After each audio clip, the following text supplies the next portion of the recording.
Okay, we are live.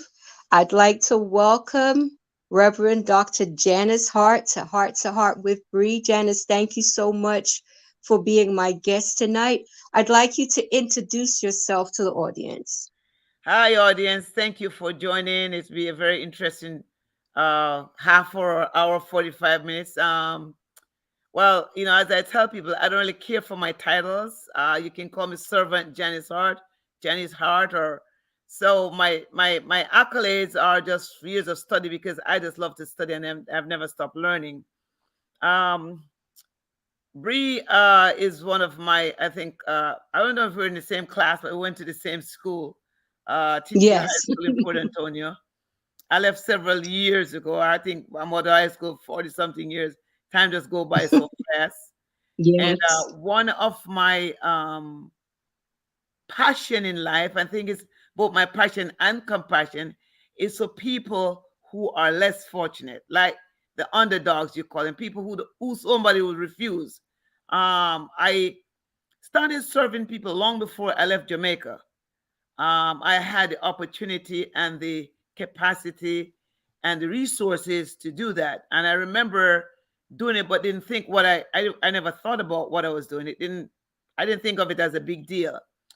And I think I learned a lot of that from my dad, who was a pastor in the parish of Portland for many years, since probably 1960 till he passed away in 1996. And so I would say to anybody that's listening out there, children live what they learn. And so if a child learn how to love and give, they're automatically loving and giving. And my father would literally take the shirt off his back. He'd go churches to preach, and somebody had a old shirt on or shoe. I remember one day he came home and he did have on his shirt and his jacket because he had given away the shirt. And I was a kid Wow. then. And I heard my mom said to him, "You're gonna come home naked one of these days." And he says, no, that will never happen because somebody will give me something, but somebody won't give that poor person something. So I will give them what Yes. I have. And so giving for me and serving others is something that come naturally. And when I grew up and I actually did religious studies in high school when you could, that was a subject there. And I was very intrigued by it. And it was one of the easiest subjects to me. And I did it at O level and I aced it at O level. I think I wrote like 5 essays, but it just came natural to me. And further on, when I, became more into theology and the practices of the work of Jesus, I realized that Jesus himself was passionate and had compassion. And every time he talked about what he did, the Bible said he had compassion. And I think what I've observed in this world and what the opportunities that I've got and the people that have been placed around, I know that there is enough resources in this world to feed everyone, to clothe everyone, to actually shelter everyone. Because in all honesty, if those who have over an abundance give a little bit of what they have, you wouldn't walk home. Yes. You would not one hungry person in this place. That's Um, true. I go by some mottos in my life. I always said, nothing is worth more than this day. I don't know about you, Brie, but I live day at a time. I don't live years. And one of the reasons why I live like that is because the Bible never told me about years of life. It says you have some days here. And so Moses wrote in Psalm 90, Lord, teach us to number our days and apply wisdom to it. And so when I look at life, I said, it said you get 3 scores and 10, which would be 70 years. And maybe I am very calculative, but 70 years is only equal to 25,550 days. And being Yes. in my 60th something years of life, I ran off a lot of those days already. So when I get the opportunity to share, I just did it on my own. And so, Bree, you want to know how did I really start feeding the people on the streets? I remember it was November of 2005. And I was Okay. driving on this road and I kind of came off the highway at an exit. I normally don't come up, but I got off at that exit and I was driving by and I saw a long queue of men. and it was cold outside. So I passed. I actually passed, and something said, "You need to go see what is going on." I'm like, "I don't know these. I don't know these people." It was dusk, like after 5 o'clock. So I turned my truck around and I said, "Let me see where these men are lining up for." I turned back and I drove down a little, like an alleyway, and I saw the long. I got out of my truck and I went to the front of the line. Some of the guys were like waving at me, like, I don't know what they thought. But I went to the front of the line, where it seemed I got into a little foyer that the men were being checked in. It was all men. So I said to the guy that was like at the desk, like a receiver for them, I said, what is this? And he says, it's a seasonal shelter. I said, what is a seasonal shelter? He says it opens in November or October if the weather is bad, and it goes until April. For the people who are homeless on the street, they give them a bed or a cot to sleep on and a warm place and something to eat, like a dinner. So it says, how do you get the food? And he said, by people who'd volunteer. I said, okay. I said, here's my business card and my number. I always had a business card for speaker or motivation. So I had one, and I gave him, and I said, if by any chance you might need any extra food, just give me a heads up, give me a call, and I'll be happy to, put something together. That was Thursday. I got a call on Friday evening, and the person says, hi, my name is such and such. Is this Janice Hart? And I said, speaking.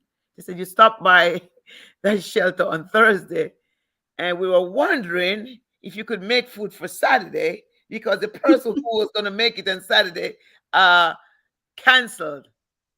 I said, okay, not knowing how many people it was. And the guy said, you think you can cook for 100 people?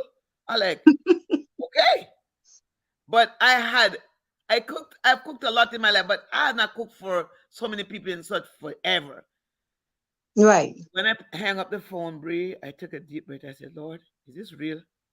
And we had Sam's Club that was nearby. I got myself together. I went over there with my checkbook and my membership card. And in all honesty, I didn't know how much food I need for 100 people. I just bought and bought and bought whatever I thought could make it. Came home that Friday evening, uh, clean up chicken, season up chicken, and got up like Saturday morning. I was up like I want to say 2 o'clock in the morning because I didn't know how long it's going to take me to cook. So I figured it out and I cooked and cooked. And I called some guys that I knew. I said, I can lift up these things to put in the back of the truck. Can you come by? And they came by. And two of them rode to the place with me. And the guy said, well, you got to share the food too. You got to serve. I said, I thought I was just dropping it off. So, okay. My goodness. So we served. And I want to tell you, I have not stopped. 2005. Janice, you saying that one of the questions I had for you was, why did you choose feeding the homeless, or did it choose you? Sounds as if it chose you. I was curious. And I extended that whole thing to I also make toiletry bags for them, like a gallon Ziploc bag. I'll put a shampoo, a body wash in there, a toothpaste, two toothbrushes, two washcloth, two pairs of socks, and a Yeah. t-shirt. And so Okay. I did that. And one year, then I did a blanket drive for them because they get a bed in the place, but they don't have a blanket. So I did a Mm-hmm. blanket drive one year, and I bought blankets from Amazon, twin size blanket. And then the following year, I started asking some of my friends. I said, "Can you buy me 10 blankets here?" So then I got the blanket. I think the blanket 2 years in a row. I did the blanket, and it was like well done. But in between Mm-hmm. that, also that same year, 2005, I went to a women's shelter. I thought it was a women's shelter. One of my friend that does counseling, because I'm a trained counselor mediator. She was going to it's an older white lady. She called me up road that Mm-hmm. evening, and she said, Janice, I'm actually telling you the truth. I'm going to a homeless shelter, but it's in the inner city, and I don't feel comfortable going by myself. Can you come? It was 5 o'clock. I didn't really want to be honest. It's 5 o'clock, and it's in Mm-hmm. December, and it's Yeah. cold, and I was ready to go home. So I asked her for the address and she told me, and I drove there and I waited for her. We got into the building and we went down to the basement. And as much as I live in New England, I hate basements. And so we went Mhm. downstairs. I got down there and I noticed kids were there, but they didn't have on much clothes for winter. And they were barefoot, some of them. And we got into this little dinky room, I'd call it, where we're going to sit to counsel these people. So then I see men, women, children. Some of the kids were like teenagers, like 17. And they made a little food to eat. So I'm there, I said, I got to eat with these people. Like, Jesus, I'm going to die eating this kind of food. I actually took the smallest styrofoam container, put a little bit of white rice in there. The chicken was so white. I took some peas, some like green peas. Mhm. And they had Kool-Aid that I haven't drank since I was about 8 years old. And so I realized to myself that humility, you have to have humility in serving. So I sat and Yes. ate with them. I was kind of making small talks. And then when that was done, the supper part, they put the kids in a little back room and the older kids stayed with them. And then, adults came. I didn't know, like men were like battered, or their wives or women left them with the kids. So now they're in the shelter. So the program I did in the shelter is called like critical decision making, where you Okay. allow the individual to make the decisions that they want to make, not you telling them what to do. And the process is, I don't ask you, how did you get to rock bottom? My process is asking, how can I help you from rock bottom to the next level? So you don't let the person feel so ashamed and, like a non-person. You have a Yes. conversation and it's a dialogue. So I was there for about probably an hour and a half with probably about 15 adults and the lady that was running the program and the person that oversee at the house. When we were done, in all honesty, I was glad it was over, and I walked up the stairs to leave. And God says, "You can't leave." And I said, "God, I'm gonna leave. I don't want to do anything else. I've had it. I can't do anything else." Mhm. And the spirit like, "You gotta go back downstairs, Janice."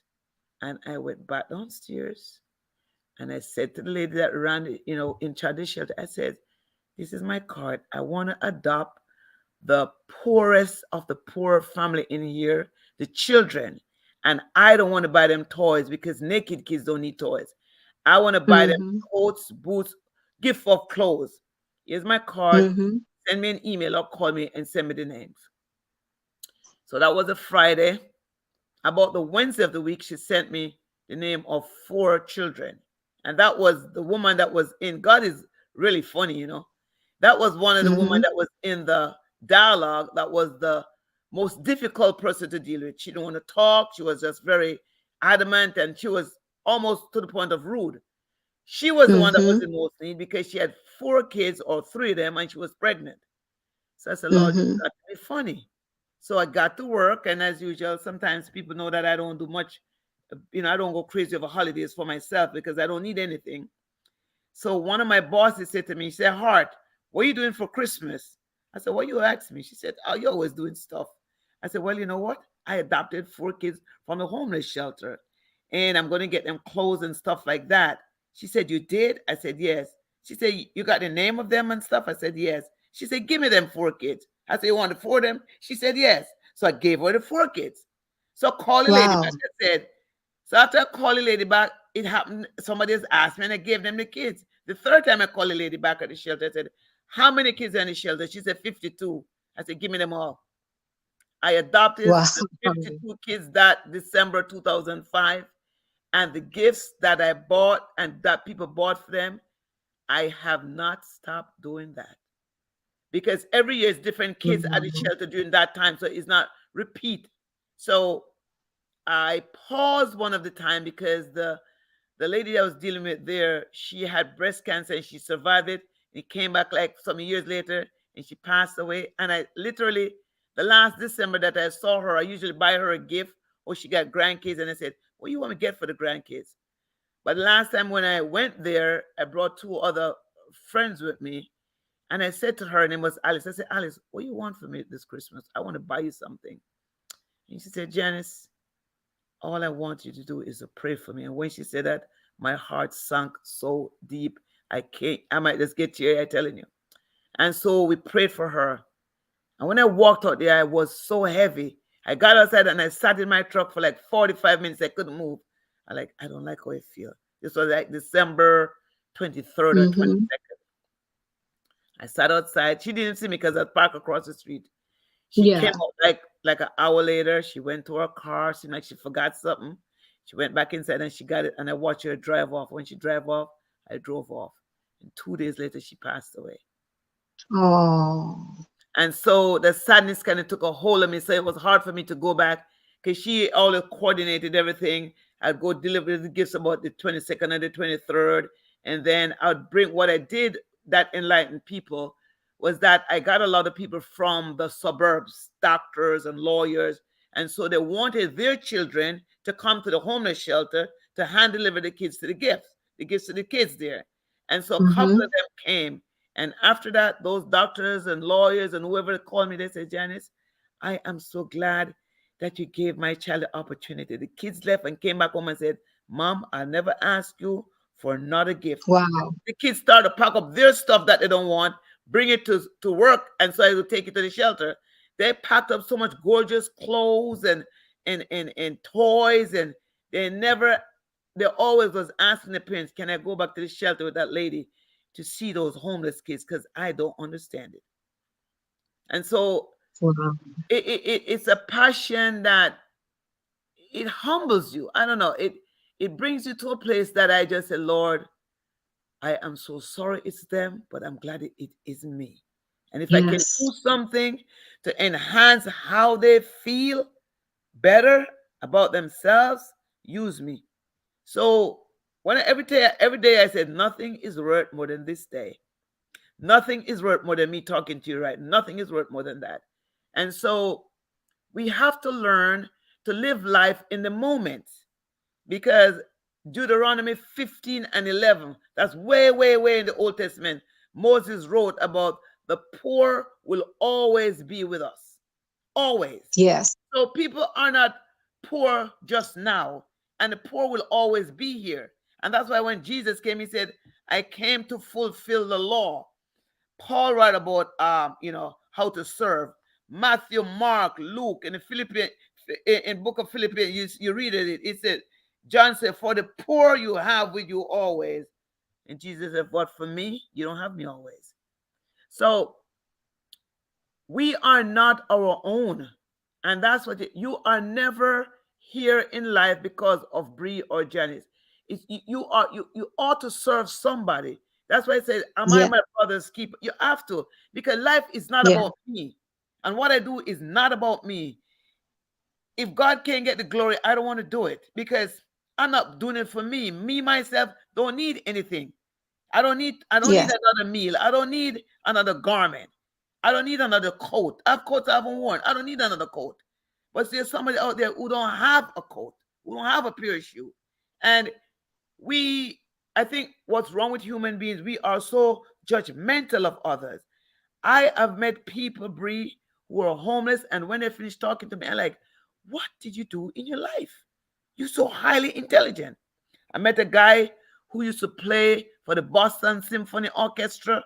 He went to a bad Wow. divorce and he just lost his mind. Like he just lost it because he was married for many years. And when he divorced, the wife got most of everything. He just lost it. And he just went to the street and Gave just up. got lost. I met people who were real estate brokers. I met people who were professors at big universities. I met people who were genius in high school. Got an SAT with 1,500 points when they were like 14 years old. All the Ivy League college wanted this kid. And he said, Miss J, drugs got a hold of me. Mm. And even now, when they're offering him a place to say, he'd rather stay in the street, because he said, if I go into a program, I just can't stay in the program right now. This drugs got a hold of me like a demon. Because when he started to talk to me, I'm like, I said, where did you go to college? And he told me of his life, how smart he was and still is. So what he does, he said, I'll go look for a job, and I worked the job for about 2, 3 months or 2 months. And then I just can't do it anymore. And so I say to myself that there are so many homeless people that I deal with, that the situation is mental, and the mental Yeah. situation drive them into the drug scene. And some of them are just out there, just can't, they don't want a place to live. They like the lifestyle because it's mentally comforting to them. Some of them are Mm-hmm. claustrophobic. They live on the street so long, putting them in a room, they go crazy. Yeah. But then when we see them on the streets, we say, "Oh, I'm not going to give you my dollar because you're a crackhead and you're going to go get a bottle or a pint of drinks." You know what I said to myself when I see people do that, and I've counseled other people? I said, I would have been a crackhead. I just never tried it. I could have been an Yeah. alcoholic, but it didn't run in my family. I could have been anything Yes. apart from what I am today, but I never got caught up in that world because I don't know what it is to be addicted to a drug that you want to quit and you can't quit. It has to be such a stress on you. And these people, even this evening, when I went to drop the food off at the shelter, the person came with me, says, "You mean are all these people homeless? Even as good as some of them look?" I said, "Homelessness does not have a face, a race, a creed, or a gender." And so So true. it comes back, everything to me just come back to the Bible. Everything is in that book. It says, serve the Lord with gladness. People think it's only when you go to church on Saturday or Sunday. No, the things that you do for others, do it gladly or just don't do it at all. Don't do it and murmur about it. Yes. So if you see a woman on the street corner and they stand up there every day and hold up their sign, I'm homeless, I need money, food, I work, whatever they have up there. If you don't have the dollar, the $2, it's okay. Just whisper a prayer and keep going and say, dear Yeah. goes I, but for the grace of God, it's not me. You come into your warm house in it up north and you got heat in there. You say, Lord, I thank you for this warm house because there are people at the bus shed. It's 15 degrees outside. You come into a house that is in the hot side of town. You got the air conditioning. Lord, I thank you because they're homeless people and it's 90 degrees outside and they have nowhere to go.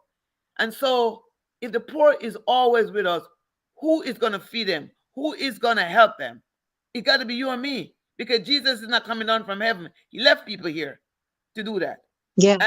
And Yeah. so there's so many stories I could tell you. I met a preacher recently, and he was in the parking lot of a church, but he didn't look like a preacher.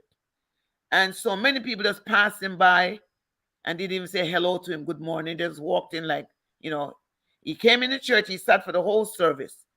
And then towards the end of the service, the pastor noticed him and he got up and said, he's, what his titling was a minister.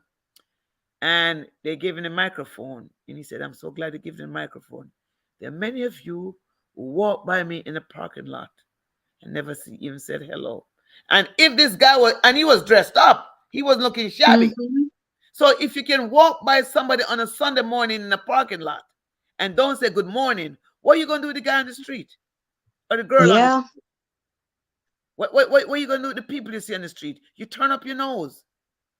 That is why at the end of this journey, God is going to ask a lot of us, when I was hungry, you never fed me. When I was naked, you never clothed True. me. When I needed a word, you didn't give me. And you're going to say, when was it so? He said, as much as you have done it unto one of these. Yes. I tell Yes. people, if you can't cook, give the money, I'll cook. It's still your giving. And if you give it freely, it's okay. But you have to give account, said, where did I go wrong in life? I've never served anybody. Yes. And everybody that is a leader, that is a great leader, there must be a servant. You have to be a servant. The You have greatest to in the be. kingdom is the servant. Yes. Yes. And so Well, sometimes when one of the go ahead. no, I was just saying one of the questions I had for you was, does it take a great deal of love and understanding to do this? You pretty much. It's a you know what, Bree, is a mindset because I know, okay, I come home. Last week, Sunday, I preached message at the church. It was a long day. Wednesday, I did a funeral. I did a eulogy, right? Friday, I preached good Friday service at night. When I came home from work on when I came from the funeral on Wednesday, I cooked also for the repast. I gave them donation of food. I cooked like Hmm. 25 pounds of rice and 35 pounds of pork. And nobody likes to cook pork, but they'll eat it. Okay. Yeah. I went back to the repast because I actually deliver food in one of my pots and I don't let my pot leave my house. I buy some big expensive pots of cooking. So they don't spend Mhm. overnight nowhere like me. I'm gonna bring my pot home. Mhm. When I went back there, was people were still there, and they washed the pot out, and everybody was packing up. And I noticed there was a tray left on the table. So I said to one of the ladies, you guys leaving a food tray on the table. Where you leaving it? She says, "Oh, it's curry chicken and nobody wants it." I said, "You guys gonna leave it there to spoil?" I said, "No, no." I called one of the young guys. I said, "Put it in the back of my car. I will take it to the shelter." Bree, I'm telling you, I'm dead tired. I come home. It is 6:15 p.m. The people are at the shelter like at 7 o'clock, so they might feed them around 7:30. I sat at the kitchen table and I said, I think I'm gonna feed them tomorrow on Thursday because I am so tired. Because Tuesday night I stayed up to cook for the repast, preach the Mhm. repast, preach a funeral on Wednesday, went back to the repast. Now it's Wednesday evening. I am dead tired and I want to make this food. I sat there and I pondered it for about 20 minutes. I got up, I went in my container, I put on some white rice. I cooked 12 pounds of white rice. I took out some cabbage. I shredded 7 heads of cabbage. I put a big old pot on. I steamed the cabbage. And I'm tired. When I don't dish out the rice, it's 2 big trays of rice, 1 big tray of chicken, and 1 big tray of cabbage. I called the guy even when I was doing it because I said, I wish he'd tell me no. Because if he tells me no, I Mhm. won't serve them that on Thursday. So I called the shelter guy because I have this cell number. I said, "You got any food to feed the people tonight?" He said, "Pastor, we don't have no food tonight. We just have leftovers." I said, "Oh my God." I said, "Okay, I'm coming." I called somebody, a young guy, to lift the things to put in the car because that's a little bit difficult for me. I text him, he don't answer. I call him, he don't answer. To be honest with you, I put them in a box and I said, "Lord, I am just asking you to let these boxes feel so light that I can put them in the car." People don't understand. I pray for everything. I said, "Lord, give me the strength to put these food box in the car. Because you know me, I am dead tired and I can't even lift up a fly." I lift up them 4 thin container, Bree, put them in the back of my car, and drove to give them at the shelter. Once I get there, they take it as another big deal. Mhm. Driving back home, and I said, I'm glad I pushed myself to do that because people did not have what to eat. This evening, I wasn't even gonna. I told you I made the chicken this morning, but I just wanted to give them meat and hope that they had rice. They had nothing. Mhm. So I ended up cooking about 20 pounds of potato. My friend mashed it up for me, and I took it over there. Mhm.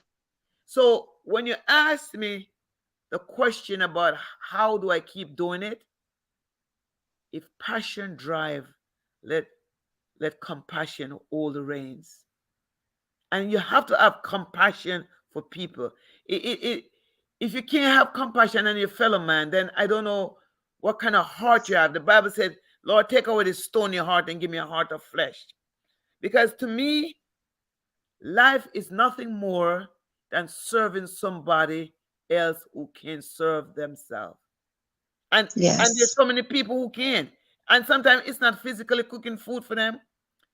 You drive by, especially up north. I don't know what you do in Florida, but I always have like people give me clothes because they know that I do it. So my car Mhm. always has clothes, jacket, shoes. So sometimes when I go to feed them, and I get one of those young men to come with me, I'll be handing out sneakers, clothes, jacket, whatever it is. And even when I get an overabundance of stuff, I went like an hour out of town last week Sunday to a church, and the back of my car had 9 garbage bags of clothes. So before I got to the church, Wow. I called him. I said, "Do you guys have like a clothing you give to people?" He said, "Oh, sure, Pastor, bring them up."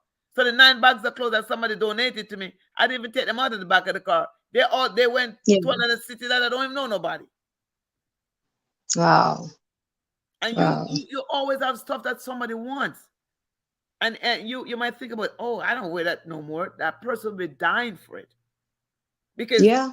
these people have absolutely nothing. I did also a few years ago. I did a backpack drive because when I give them food, I give them so much food extra. Like sometimes I give them dinner for 2 days. They'd be putting it Yeah. in those little plastic um bags that tears on them. So my heart just said, why don't you just buy them some backpack off Amazon? And I said it to one of my friends. She said, "No, no, no. I know somebody who can get the backpack for $10 for you. So I gave them $200, and I got a backpack for $10 each Wow. because they have a business and they bought it for me at cost price. Hmm. I, I, Wow. and when I gave them the backpack that year, oh my God, you think to yourself you gave them gold. You're homeless. A backpack is the perfect thing. Yeah. Pay back all the time. What is it to give somebody a backpack? It's not going to last them a lifetime. And if you can Yeah. get, and it's like, to me, it's asking. Ask and it shall be given. Seek and it shall find. I said one time, I said, like I asked people, I don't care what you give me, $20, $25, $5. It buys something. Because Yeah. I That's tell them so true. if 20 people give me $20, it would buy a lot of stuff. And so I Yeah. think we just need to start somewhere, like how you just, like how you're procrastinating before you go back to start this heart to heart. There's so many people got so much Hmm. talent that they want to share. I mean, this is just one of the things that I do. I do numerous things. I do also do a big medical drive to countries that I don't even know. Send stuff to Haiti, Jamaica, Cape Verde, the Yeah. Congo, Ghana, because we have a program at our hospital where the stuff that they don't use, that they're open to use, they put it at a place that you can pick it up, or people with junking stuff. Like 2 weeks ago, somebody knew that I do this kind of stuff, and Yeah. somebody was taking care of a patient that passed away. That patient was a patient that had everything home. Like I got so much stuff. The patient, I got blood pressure cuff machine, CPAP machine, breathing stuff. I mean, packages of stuff, insane. That patient had like MS, so they had like those nice protein drink. I got 200 of those boxes of protein drink that I call Oh my somebody goodness. who mom is elderly. I say, you want some osmitrol or what is name? She said, oh my God, those are so expensive. I said, I got 200 boxes for you. Come get them. And they don't expire till Wow. 20. They don't expire till 2025. So sometimes we just need to start. Like no race in life is won in the starting blocks. True.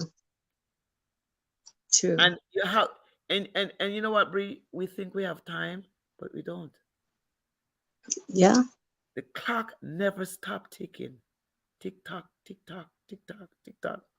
And I must say this, I have discovered over my life that God never made man equal. He never gave you the same skin tone, voice, ethnicity, background, demographics, economics. Never did that. He made us so diverse that we should realize that we have something in common, which is our blood is still red. He made us Yes. also common that we have life and death.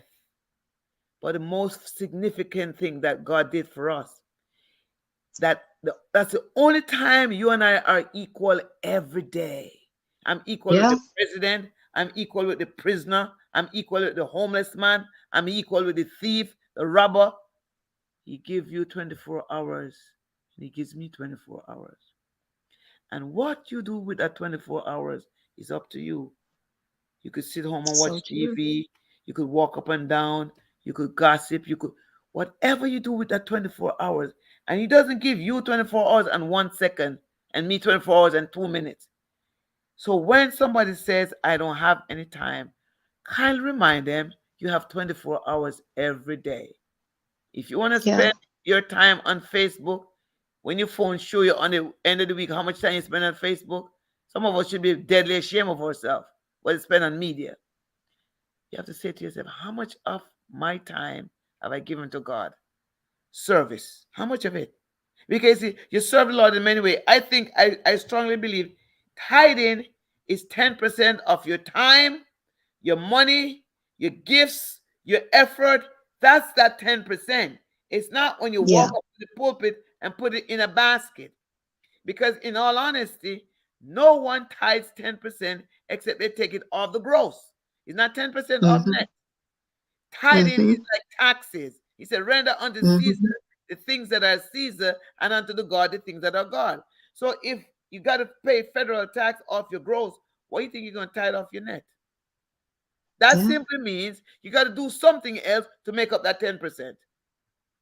So I tell people all the time there's 168 hours in a week. How much of that have you given in the service? Yeah.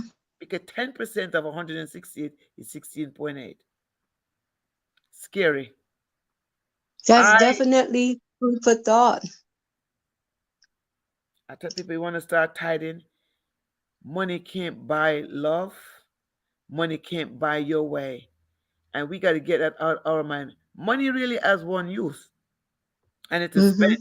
Whether you spend it or not, and you're dead and leave it, somebody's going to spend it. Matter of fact, if you're dead and leave a lot, they just blow it. They won't spend it, they blow it. And so True. if you say to yourself, when I get my paycheck, I'm going to give $25 towards some homeless shelter, or I'm going to buy $25 worth of grocery, or $25 worth of bread. It might sound like a small amount to you, Mm-hmm. but I'm sure if you walk by a shelter and said, I got a few loaves of bread, you guys making a sandwich, they would not tell you no. You That's see, because true. we have to stop thinking that I only have a little. Because you see, a lot Mm-hmm. of little makes much in the master's hand. That kid Yes. only had 5 barley loaves and 2 small fishes.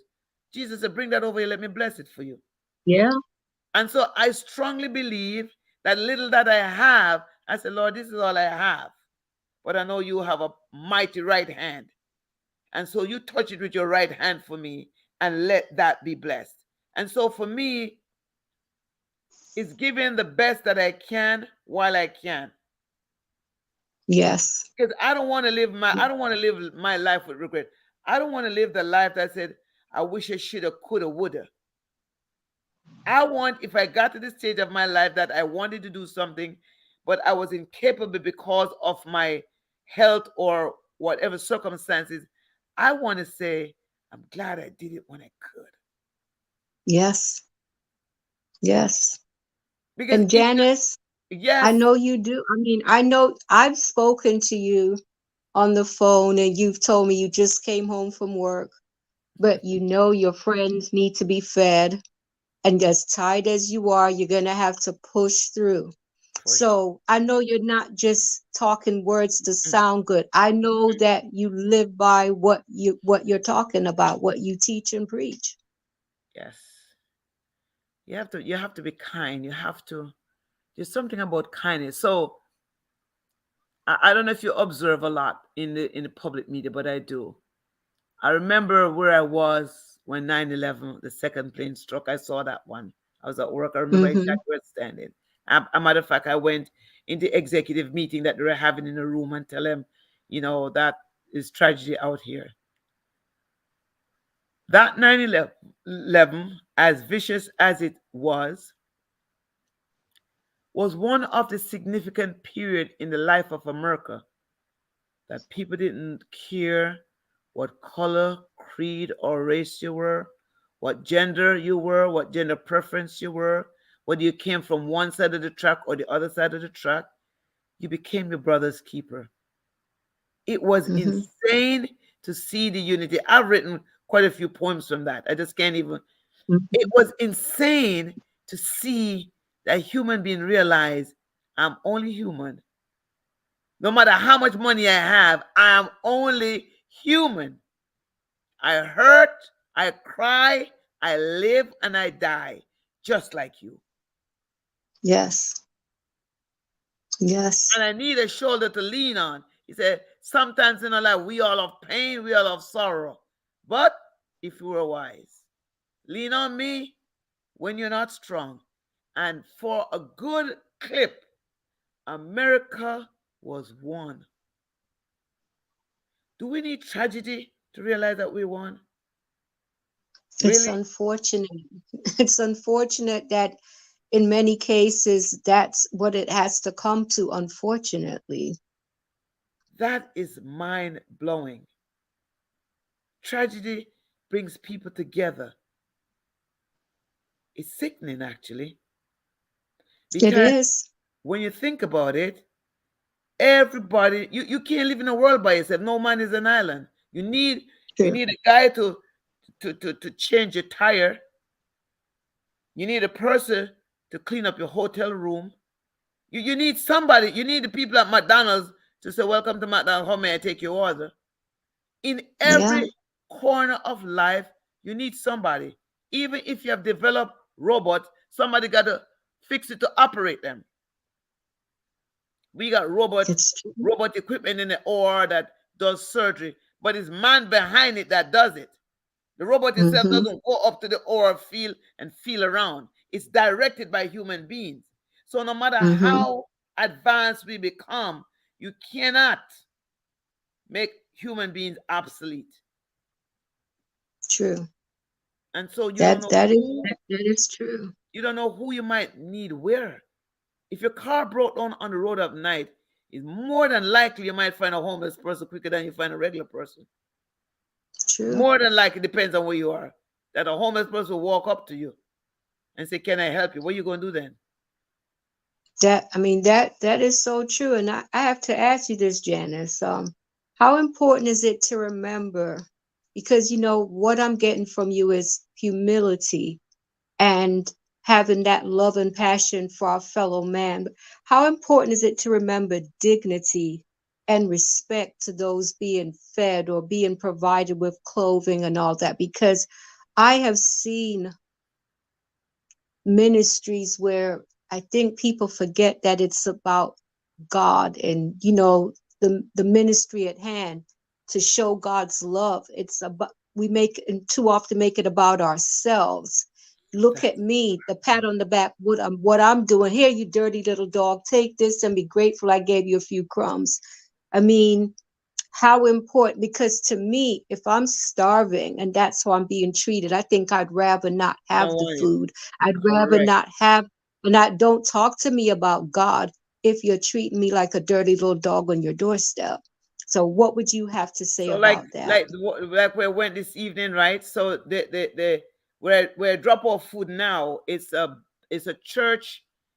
First time in history, I guess it was so cold earlier that they allowed their basement to be used as a night stop. So the people get there. There's some of them line up early in the day from 3:30 because it only takes a certain amount. Maybe the maximum is could be 45. So it's the first 45 Yeah. people. So you have people who are able-bodied, you have people in wheelchairs, you have people with their walker, and so they line up early because they line up according to how you come in there. And when I pull up there, I talk to them like they're a regular person. Because some of them recognize Mm-hmm. me over the years. Remember, I tell you that some of them just are mental, so they live on it, but they recognize me. And like when I drop the food off, sometimes I have like I was tired today, so sometimes I will have hats and socks and stuff in the car. Mm-hmm. But today when I dropped the food, because I was tired and I had to come back to get on board with you, they come to the car. The guy that's in, like the guy that kind of checked them in, came to the car, and then two of the other homeless people come and take the box out. And I say, "You guys, I hope you guys enjoy it, the food." And they say, "Thank you so much. You always cook so good for us. We love you. A happy Easter, Ma. Happy Easter. Thank you, thank you, thank you." And so that's how I talk to them. I say, "Hi guys, hey fellas, hey ladies, how you doing?" One evening, I tell you, one day, a couple weeks ago, it was early in the day, about 2:30, and I'd gone to pick up something from a friend on that side of town. And when I drove by the area, it seemed like about 3 or 4 people were there lined up early. I said, "My God, they lined up early. They must be hungry." And I said, "You know what? This place, I want to go to a McDonald's, go buy some sandwich."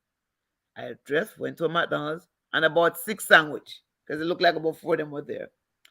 And I have a bag of soda in the car, so I keep stuff in soda and water just to give away. When I got back Mm-hmm. there, did you know that there was exactly 6 of them? 2 more came after I left. Oh, wow. That was insane. Because first there were like 3 of them, but when I was driving, they said, maybe fourth one comes. So I said, let me buy six Yeah. sandwiches. I bought 6 sandwiches, bought 4 beef and then 2 chicken. And I opened the back, I came out of the car and I just handed it to them. I couldn't hand them quick enough. And I said, I have sodas in the back of my car. I said, and buying the soda from McDonald's can be hard to carry. So over the back of Mm-hmm. the car, and I had Coke and Pepsi and water, and I gave it to them. And Brie, the thanks that they gave me that afternoon would worth $1 zillion. How grateful they were. Said, my God, Yeah. we were starving. Oh my God, is that the lady that bring the food in the evening? Yeah, that her. That her. Man, we thank you so much, lady. You don't understand. I said, I understand a little bit. I've been doing this for a while. He said, yeah, yeah. I see you downtown sometime. I'll be running across the green when I see your truck. And when they come to me, they line up. It's not a rush. Because I feed them all during COVID, Brie. I fed these guys all during COVID. And they never caught Wow. COVID. When all the shelters closed down in 2020, I cooked and went down to the green 2, 3 times a week. Wow. If I show you pictures of the long line, you would not believe it. You're like, no Oh way. goodness. I feel like 200 of them sometimes. Sometimes I go home, I tell them I have more food, and I come back because it's a need. And they come there and I tell them not to fuss. You don't have to rush. There's enough food for all of you. And then in that time I go to Restaurant Depot and I'll buy those box of cookies.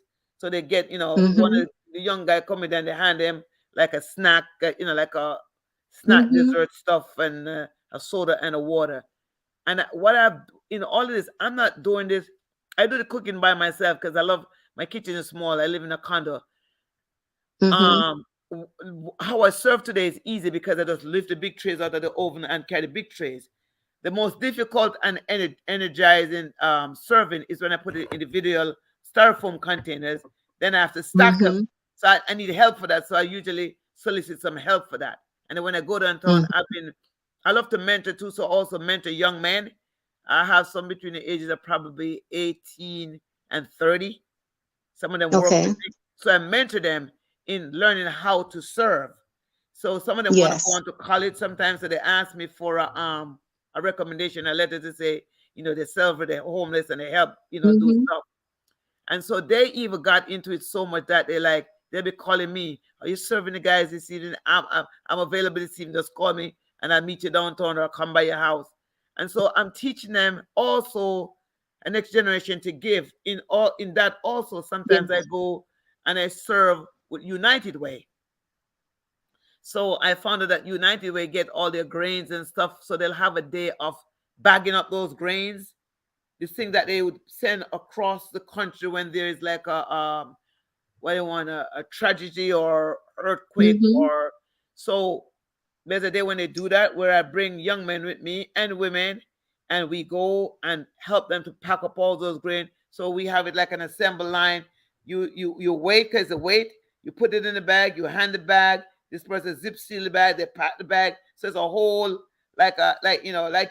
into a manufacturing place. So I even help them with Yes. that. I help other people, with effort. Somebody say, I'm cooking for such and such. I say, okay, I can give you 2 trays of chicken. You just gotta come pick it up. So it's not Mm-hmm. just it's I it's why it's done so easy for me. It's not about me. I Yeah. try to explain that to people and they don't get it. Like they said, aren't you tired? I said, when I'm tired, I will rest because I live by myself, so it makes it easy. So after I'm tired and I come home, I shut my phone off. I probably have something to eat. I go upstairs and I went to my bed yesterday because I had a long, rough week with preaching Sunday, cooking Tuesday Mm-hmm. night, Wednesday, cooking Wednesday night, preaching Friday, and I know today was going to be a long day. So when I came home yesterday, I worked yesterday. I came home, I had a cup of tea, Brie. I went upstairs to turn up my phone. I think I was sleeping before 7:30, and I slept straight. Wow. I slept straight through till 4:30 this morning because I know when I'm tired. So Yeah. I do a lot of praying, and I don't say, and I'm not one of the person that just walk around and just doing those big prayer. I know little prayers are like give you this bounce of energy. Lord, I'm about Mm-hmm. to do this. I'm just praying you give me strength. Let my legs don't hurt. Let my arms don't hurt. Let whatever I do glorify your name. Amen. We got to understand it's not the big things that God is looking for. Because you know Yeah. what amazes me? He says, you have been faithful over a few things. I'm asking myself the question, am I working on my few things? It's a few Yes. things, it's not a lot. I've been faithful over a few things. So you got to choose what few things you're talking about. And the moment you find out your purpose in life, just work it. You can't live this life that God gave you and you say you don't know why you're here. Because one Yeah. of the reasons why we're here is to praise Him. That's why the Bible says, let Yes. everything that had breath. So even if you don't know no purpose, that one you should start working with. And when you start working that Yeah. purpose, you share the rest of them. The You know, poor, Janice, one of the things that I've seen a lot of videos on Facebook and on YouTube where people are giving things to poor people on the street, hmm, homeless people. But they're doing the video and like basically look at what I'm doing, for correct, someone. And I really dislike videos like that because I feel that if you're doing something for someone, why do you have to film it? Why? So when you show pictures, which you do occasionally, right. I As a know matter of you fact, do I it just asked them, whenever you see a mm-hmm, picture of any of the homeless guys, some of them hugging me up or stuff, people say, why you let them touch you? mm-hmm. I said, don't worry about it. They come and say, oh, I want a picture with you. I said, if you mind if I post? No, no, post my picture, post up. I love you. I'm glad you did this for us. So when you see me post a picture, I ask them. Right. And When I I did know you're it, doing it because people donate and you want people to see where their donation money is going. I right. know you're not doing it to say, Nah. look at me, how good I am. Because I even, know it's not yeah, about even in that. the writing, I say that. When I make a note of that, I say, that is the reason why I do it. But Yes. think Well, let about it, me Bree. ask you this. Go Yeah. ahead. What were Go you ahead. saying? No, I wanted to ask you, like, if someone that's watching wants to donate to you, how do they go about doing that? Okay, I'm on Zelle. So if you use my email, it'll be janicehart97 at gmail.com. I'm also on Cash App, which is $ Janice Hart 59. And I mean, I can send my information to you. I also have Yeah. Venmo, PayPal, and if you put my name in, you'll see me. If you look at my Facebook page, you see my name, Janice Hart. I don't use no other name. So that's me. People have given me so much stuff. People have mailed stuff to me. Um, One of my main things now is like the containers that I cook in, like those foil pans have Yeah. gotten so expensive, and the food is not so crazy. It's just the containers because every time I cook, I lose about 6, 8 of them, those foil pans, because I have to double them. They're Yeah. too heavy to be single, and the foil pans sell separate from the covers. Back in the day, you got Mm-hmm. both of them together. Now they're separate, so Yeah. they're running quite a bit. I use the heavy duty big ones. I use the heavy duty foil paper, like like the industry one that you get from Sam's or Restaurant Depot or BJ's or stuff like that. So I appreciate anything people want to donate. They can email me if they want. I will respond. They can messenger me on Facebook. They can look me up. My Cash App is easy. You see my picture. I Yeah. don't use any emojis, stuff like that. Quite a few people know me. A matter of fact, I was working on a 501c3, which is funny, is Heart to Heart. It's my name, Mm-hmm. HART to Okay. HEART, Humanitarian Foundation. So I think I'm close to it. I think I got a number from them. So I'd have to call Okay. my accountant to ask him. I got it. I did it in 2020, but I just didn't really finish up the whole process of it. But Okay. it was approved. So I have, if Good. somebody giving large donation and wanna like write it off on their taxes, I'd be happy to Mm-hmm. like give them that number and stuff like that. But for the most part, people don't fuss about writing off what they do. Some people said I don't give an offering at the church. I don't do anything else. So I love what you do. So here's $100, here's $200. Some I have a surgeon who ever so often he'll call me up. He says you need something, and I say yes, and he put a check in the mail and mail it to me. Um, but I have not stopped doing it. I just don't post it. Sometimes I just said I fed 50 people today, and I also feed elderlies. So what I Okay. do, I go to an elderly apartment building when I go downtown to feed the homeless. So I save back like 50 food for them because I go there. They might have funds, but a lot of them are disabled. And I look at it like, Yes, do you really want to light a stove look like that? They can't you move. too. So, and some of them I become very friendly with them. I know them by their name. I remember going there the last time. I got a little sad because I asked for this Spanish guy. I call him Dad. Somebody said it was at a nursing home, but they couldn't tell me which one because they Hmm. don't know where he is. I wish I could know that. Hmm. I go visit him. So it's like I Yeah. try to touch every possible. I like to, you know, touch every possible corner that I can. And if God give me the gift of cooking and it's easy for me to cook, it's insane. I could get up from here and if I had the energy, I could cook for 200 people.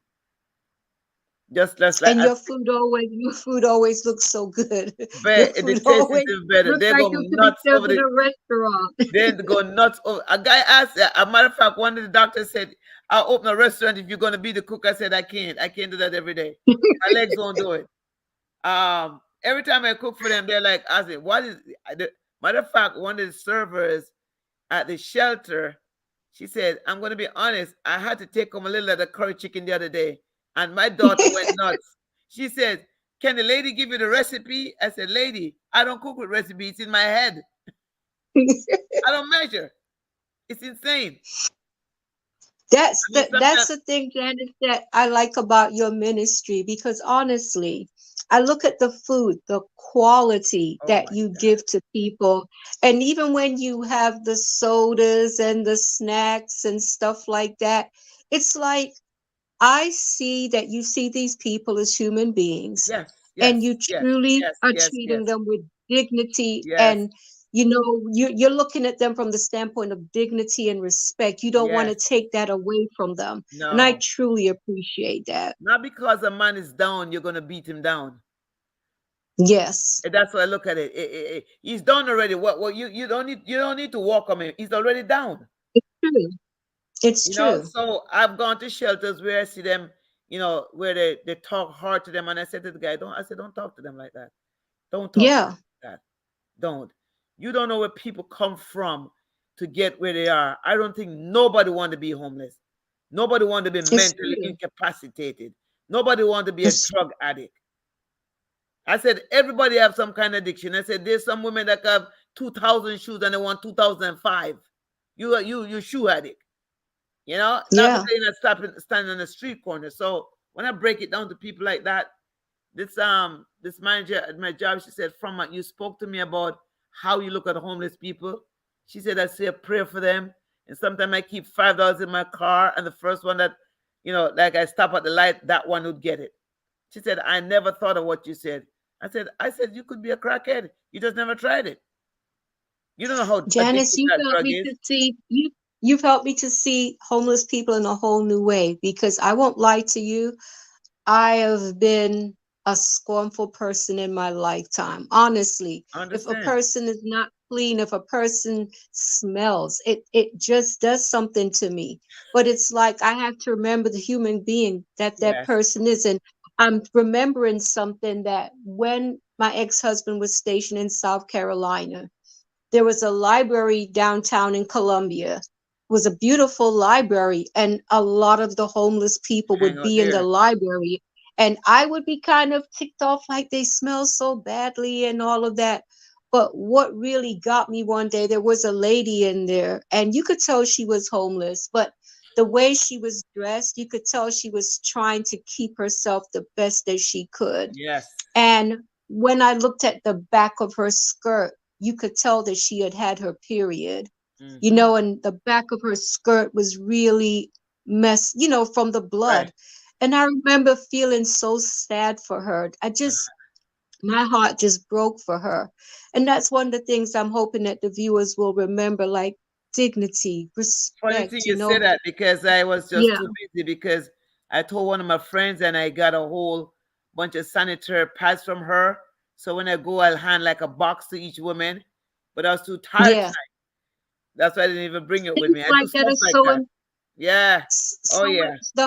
hygiene, not like You you think mentioned people earlier, have you that give stuff? them They pets don't. for They're hygiene. homeless. They don't. Oh They my don't. God. And it's You have like, no idea. imagine as a woman, Oh, just the thought of not having the what I need in a case like that, like yes. not even being able to brush my teeth. You can't tell me that these people don't want to bathe and they don't want to be Come on. clean and they don't want to feel good Hmm. about themselves. But at the end of the day, They're when you don't have humans. the resources, what can you do? So at the end of the Yeah. day, Janice is one person.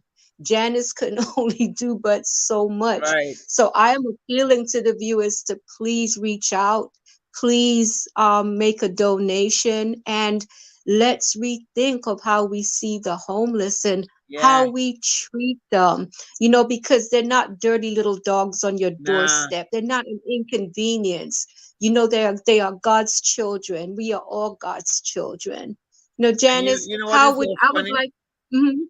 The shelter that I go now is one room and it's both men and women that sleep together in the same room because they don't have a separate place. It's Wow. a basement.